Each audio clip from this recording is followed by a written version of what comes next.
On a quiet night in Logan, Ohio, as the town settled into routine, the unthinkable happened.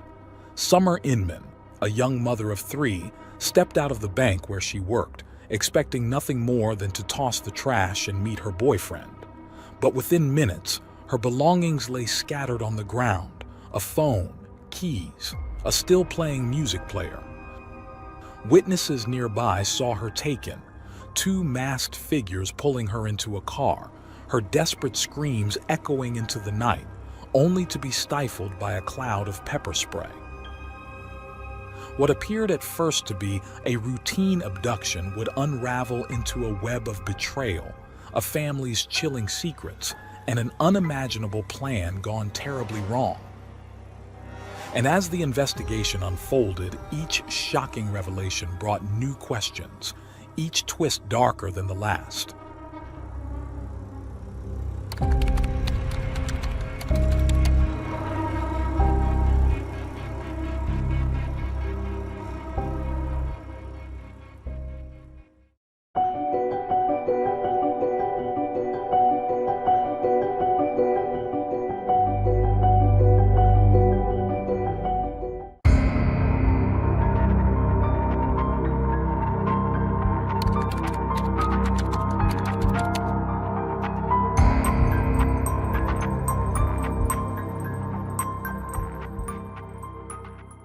To those around them, the Inman family seemed like a model of unity and devotion.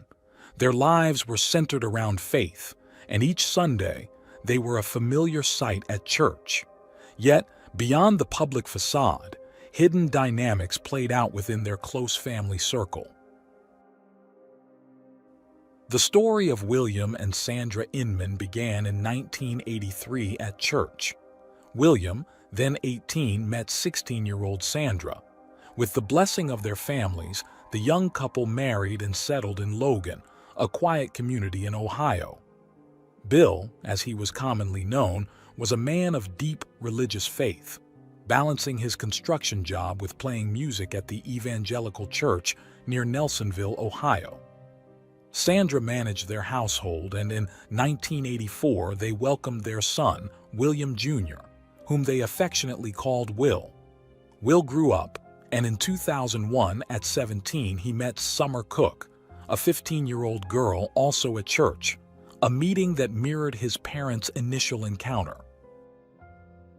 After 3 years of friendship, they married when Summer turned 18 in 2004 and moved in with Will's parents in Logan, Ohio. By 2004, Bill, now 39, had ambitions to become a pastor. He converted his garage into a small gathering space, which eventually attracted neighbors and friends seeking solace and prayer. His unconventional ministry led to skepticism, but his gatherings continued to grow. In 2005, Will and Summer celebrated the arrival of their first child, Alex, though the family faced financial pressures, partly due to Bill's ministry, which wasn't bringing in sufficient income. They decided to move out of Ohio in search of better opportunities. In 2006, the Inmans relocated to Florida, where Bill and Will found work in hotel construction, and the family adapted to their new life. 2 years later, they returned to Ohio, though they had lost their original home in Logan and had to settle in a rental in Vinton's rural areas. The family continued to grow, with the births of Kelly in 2008 and Alana in 2010. As young parents, Will and Summer sometimes took weekend breaks, while Bill and Sandra enjoyed spending time with their grandchildren.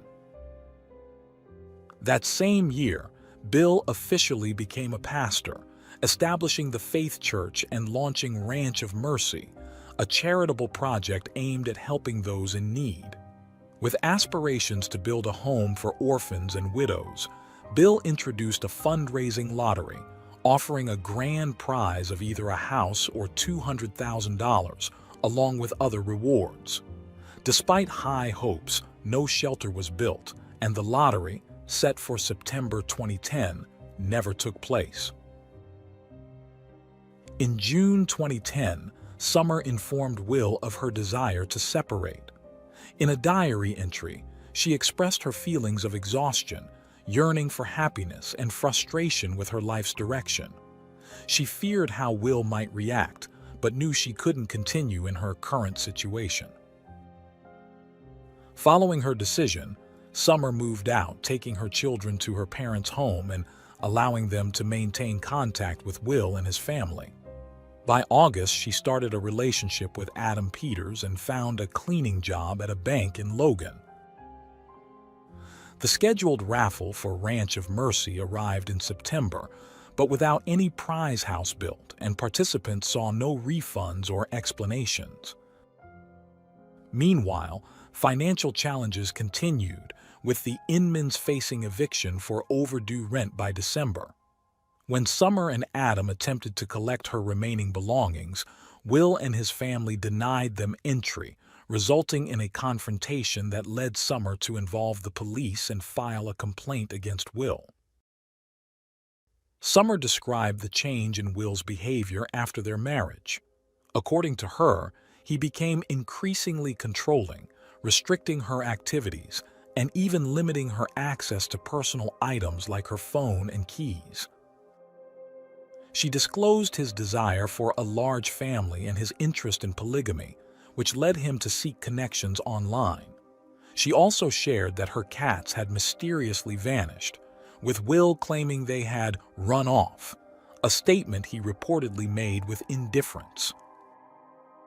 Will defended his actions, citing his suspicions about her fidelity as a reason for taking her phone and keys. As for the cats, he said he had taken them to a shelter due to their wild behavior. As a result of the escalating tensions between them, Will received a restraining order, barring him from any contact with Summer and placing him under probation. This restriction fueled a bitter custody dispute, with both sides fighting for the well-being of the children. The Inman family filed a report against Adam Peters, whom they perceived as a potential danger to Alex, Kelly, and Alana. However, events soon took a tragic turn for Summer. On March 22, 2011, 25-year-old Summer Inman finished her shift at the bank late that night. She texted Adam to meet up after work, but she never appeared. Concerned, Adam arrived at the bank by 11:30 p.m. and while searching for her, stumbled upon her scattered belongings, her phone, keys, and a music player still playing with her headphones attached. He found her jacket nearby in the grass. Alarmed, Adam immediately contacted Summer's parents, urging them to notify the police. Initially, Summer's parents called the bank, thinking she might still be inside. When no one there had seen her, they reached out to the Logan police, emphasizing how uncharacteristic it was for her to be late without notice. Officers responded to the scene, gathering statements from witnesses who had been there that night. Two women jogging near the bank recalled seeing Summer around 11 p.m. as she took out the trash. Suddenly, a white car pulled up, driven by a blonde woman, while two masked individuals emerged, seizing Summer and forcing her into the back seat. Despite her attempts to escape and her screams, a nearby bystander's effort to help was thwarted when the driver sprayed him with pepper spray. The car sped off, leaving only the joggers to recount the scene. They rushed to the police to report what they had witnessed, but their account was initially met with doubt by law enforcement, who found the story unusually detailed. The Logan police officially declared Summer Inman missing that same night. Her story quickly spread through local media, and soon, hundreds of Logan residents joined the search, determined to find her. However, as days passed, hope of finding Summer alive began to fade. Her parents held on to their last bits of hope, even as the community's efforts intensified. A Facebook photo Summer had shared just before her disappearance portrayed her with Adam and her children, appearing happy. Unbeknownst to many, Will Inman, still connected to Adam on Facebook, had seen the post. Strangely, Will remained connected online with his estranged wife's new partner, a man who had been introduced to the family in early 2010 when the Inmans hired him for household tasks. This was how Adam and Summer had met and eventually fallen for one another. Summer confided in her diary about her emotional conflict, feeling as though she had betrayed her faith but unable to ignore her feelings for Adam. 5 days before her disappearance, the court proceedings for the divorce continued as Will contested the proposed spousal support. He requested a reduction to just $50 a month, given his modest annual income. The Inman family had sought full custody of the children but had been denied, and losing regular contact with their grandchildren devastated Bill and Sandra, who reportedly looked worn and unwell afterward, visibly affected by the loss. During the investigation into Summer's abduction, law enforcement tracked down the Inman family at Bill's mother's house in Jackson County, Ohio. When questioned, Bill, Sandra, and Will claimed they had no involvement in her disappearance. They asserted that, on the night in question, they were on their way to Cleveland to view a property. However, their car broke down after 3 hours, forcing them to wait for repairs and eventually return to Logan the next morning. They insisted that any disputes with Summer had been minor and infrequent, but expressed that the presence of Adam Peters in their lives had introduced strain and was ultimately the reason for the fracture in their once close-knit family.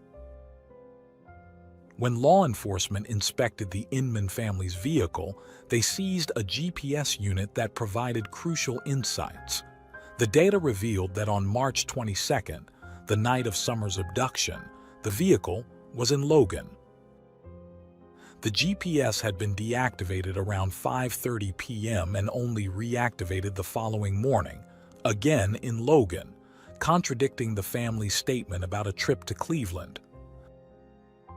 Cell phone records further confirmed that Bill, Sandra, and Will were all in Logan on March 22nd and 23. Additionally, surveillance footage showed the Inmans cleaning the car's interior at a car wash on the morning of March 23rd with all three present, but Summer nowhere to be seen. The next stop was a Cleveland auto shop where Bill had nearly new tires swapped out for used ones, explaining that he simply didn't like the current set. The vehicle also appeared to have undergone some modifications. These peculiar actions raised investigators' suspicions, leading to the arrests of Bill, Sandra, and Will Inman, who were subsequently brought in for questioning. Before the arrests, Bill reassured his elderly mother that they were innocent, attributing their ordeal to a test from the devil. Despite hours of questioning, the family members each claimed ignorance of Summer's whereabouts. However, the prospect of a potential death sentence eventually broke Sandra's silence. She confessed that they were responsible for abducting Summer on March 22nd, with Bill and Will donning masks. According to Sandra, their intention was simply to frighten Summer, hoping to secure more access to the grandchildren. Yet, things went tragically wrong. Sandra recounted how, after forcing Summer into the car, Will bound her hands, feet, and neck with plastic ties to prevent her escape. But as she struggled, she began to lose consciousness. Will, realizing the severity of the situation, panicked, frantically searching for a knife to free her. "Mom, where's the knife? I can't find it," he reportedly shouted. Despite their desperate attempts, Summer stopped breathing, succumbing to the restraints. Sandra maintained that they never intended for Summer's death. Their goal was to resolve the custody conflict, but the situation spiraled out of control. On March 29th, a week after Summer's disappearance, Sandra revealed the location of her body. Authorities found her remains in a septic tank at Faith Church near Nelsonville, where Bill had helped with construction years prior and where the couple had been married. Police removed a concrete slab to open the tank, immediately seeing Summer's legs. She had been thrown headfirst into the well, still in her work uniform with a shirt bearing the phrase, "I don't have anger issues, I have issues with idiots." Forensic analysis confirmed strangulation as the cause of death, with no additional injuries aside from the marks left by her restraints. Sandra admitted her initial plan was to dispose of the body in a river, but decided the well near the church would better hide the evidence. She expressed deep shame and regret over her actions and the tragic outcome. During the trial, Bill and Will remained silent, showing no acknowledgement of guilt or remorse and avoiding eye contact with Summer's parents. Only Sandra accepted responsibility, stating that the scheme to intimidate Summer was her idea. Tearfully, she addressed Summer's parents, asking for forgiveness and saying she had loved Summer like her own daughter. Her voice, shaking with emotion, conveyed her remorse, as she expressed that if she could, she would undo everything. In 2012, the verdict came down. Bill and Will Inman were sentenced to life imprisonment without parole, while Sandra received a life sentence with the possibility of parole after 15 years. Yet, those close to the family doubted Sandra was the true mastermind. Friends and church members often noted that Bill had always been the dominant figure, and Will was regarded as spoiled and overindulged by his parents. Many speculated that Sandra's confession was a calculated attempt to shield her husband and son from harsher penalties. Today, Summer's children, Alex, Kelly, and Alana, are being raised by her family. Explaining the absence of their parents and grandparents to the children was a challenging and heart-wrenching process, as they gradually learned the truth about their family's tragic history.